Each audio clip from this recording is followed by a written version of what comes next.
Some people enjoyed Cyberpunk at launch, while others will never like it no matter how many patches it gets. They took the closest exit and never looked back. Very similar to No Man's Sky. You had one group of people willing to hang around and see where the game went, while others just wanted nothing to do with it after seeing how it released. I fell somewhere in the middle. I didn't love it at launch, but I didn't hate it either. I just tried to make the best of it.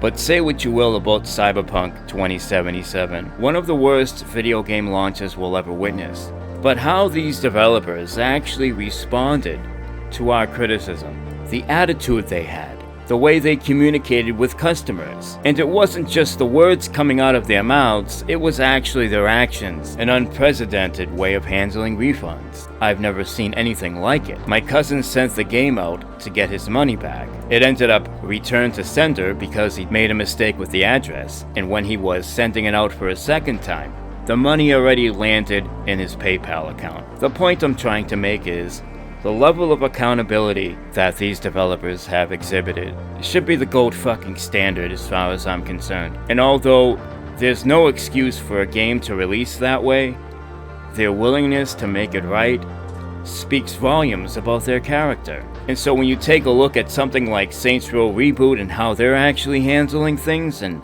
how they're responding to criticism, it's just mind-blowing. How entitled, egotistical, and outright delusional some of these developers truly are. There's only one thing I hate more than when a game comes out and it's a technical mess. And that is developers that give you an attitude, but trying to do everything under the sun to not have to face the criticism, including using your own moderators to censor that shit, rather than just owning it and moving on. And here's the craziest part.